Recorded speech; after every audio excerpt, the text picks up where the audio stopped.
my settings. Okay, Marina, hi, we're on. How are you today? Hi, It's so nice to be here with um, you and in your hi, group. Bev. It's very good to be here with you as well. And hi, Boss Mamas, everyone who is watching us. I basically want to bring on a dear guest, a dear friend over to those weekly conversations we're having. This is Beverly. She is a relationship coach, and we're basically going to talk about boundaries today. So, how are you feeling about that topic, Bev? Talking about boundaries. Great topic, Marina. And thanks. It's so lovely to be in your group. You know, I know a little bit about your group because we've spoken about it. And it's such a wonderful opportunity you're giving women to feel safe and talk about things that they have or haven't thought about yet. So when it comes to boundaries, it's something we all walk around with a t-shirt, if you like, which says, come close, don't come close. You know, you've kind of met those people before. You think like, they're really unfriendly, right? And I like to think about it almost like a front garden, where either there's a high fence up, don't come in, or people say, I don't understand why my boundaries are exploited, why people just walk in, because there's no kind of fence.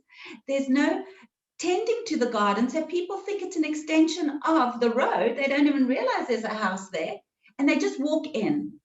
And I tend to see that people have either nobody gets in because they've been Mhm. wounded or hurt, so they don't allow anything in. Their boundaries are so strong, or their boundaries are completely open and they don't understand why people tend to walk over them. How do you see it? I really like that analogy. That really like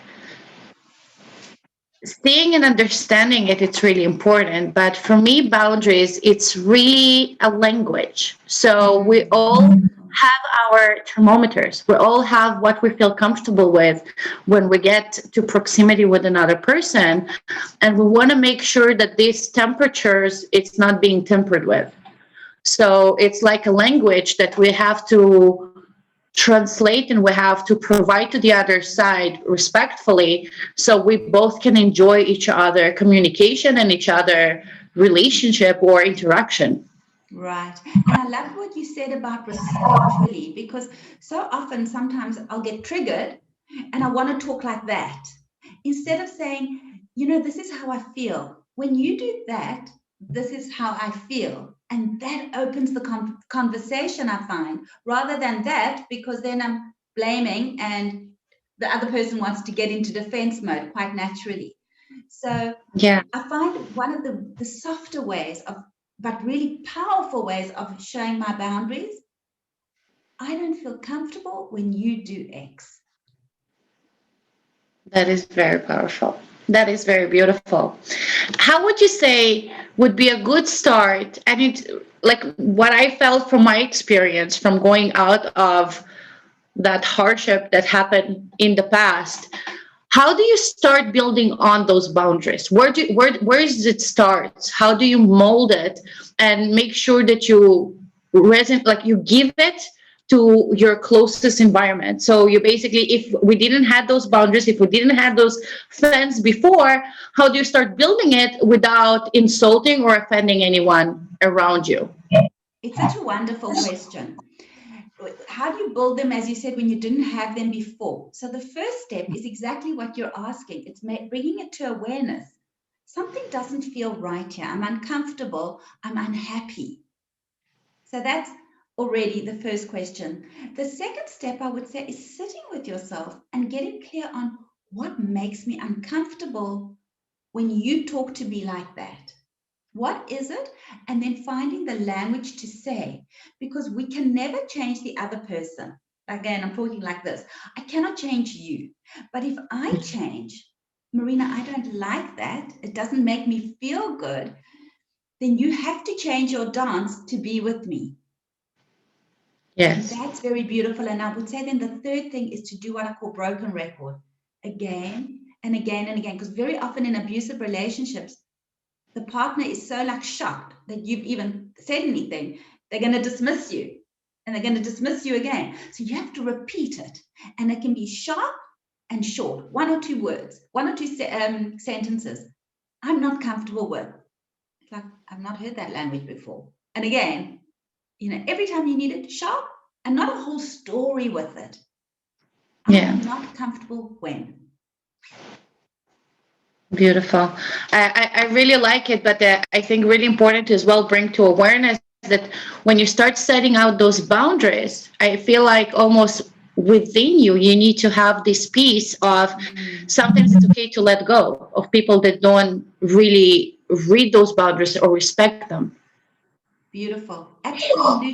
There's sometimes I don't feel good with you.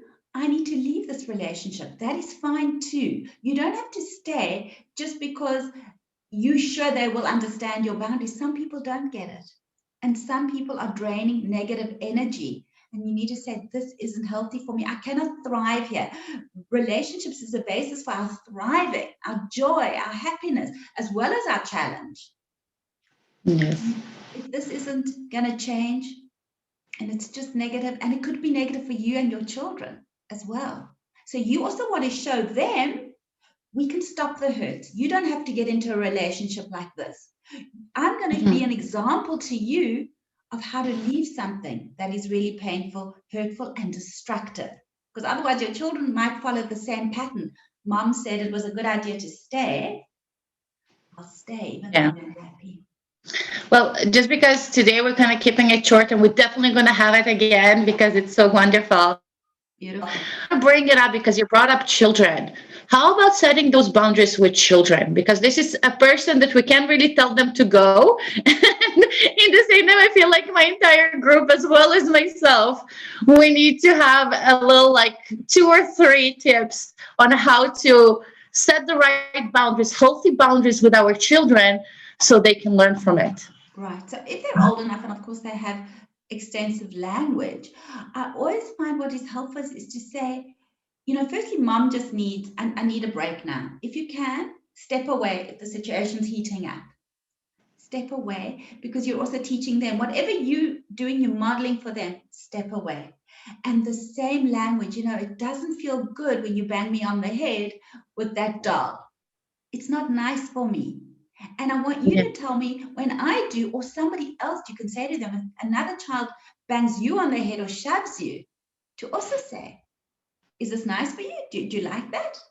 So to give them the language and to model it for them, whatever it is that you're struggling with. And now is bedtime. I also find that just one last tip about this is that children are basically our prisoners, right? They're basically parents' prisoners till they're about 18. They have very few choices, especially the younger ones. So wherever you can give them. So for instance, if they can choose from these 3 outfits, what they're going to wear, and you really don't care if it's the orange, the blue, or the pink, give them a choice where it doesn't matter, so that where it does matter, I want you in bed by 8. But you can read till 8:15 if you like. If not, you can just lie quietly. Wherever you can give them a little bit of their own sense of control of their lives, but within a boundary. They don't cross That the is so road beautiful. till 9 without you holding their hand. That's just a rule. But once on the pavement, they can let go your hand, possibly. Thank you. I definitely going to use it on my kids, and I will share with you how that goes. I really like it. Yes, like especially now with the pandemic, I feel like we disrupted a lot of boundaries with the kids because we're trying to overcome that challenge of schooling from home and working from home and doing everything. So that's definitely extremely helpful of giving them those choices and make them grow in a responsible way, responsible, like seeing the right examples, basically. Right. And with that, to say exactly what you said, we're living through challenging times. So be kind to yourself. So if at the end of the day you reflect on your day, oh, I really need to work a little bit better with that child. Be kind to yourself. I wasn't so kind today. I'm going to try harder tomorrow. That is beautiful. Thank you. Thank you so much, Bev. And yes, ladies, please comment down below. Tell me what you resonate with the most. We'll definitely have Bev more. If you have any topics or suggestions or anything at all that you want to hear from Bev, Please comment down below, and we'll make sure that we'll do that once again. Thank you so Fabulous. much. Thank you. And for more resources, everybody's welcome to look at my website. It's bev.co.il. I'll put it in the comments. And there are lots of updated blogs all the time and videos. That is amazing. Thank you Lovely to so be much, and have a great day. Bye. Goodbye.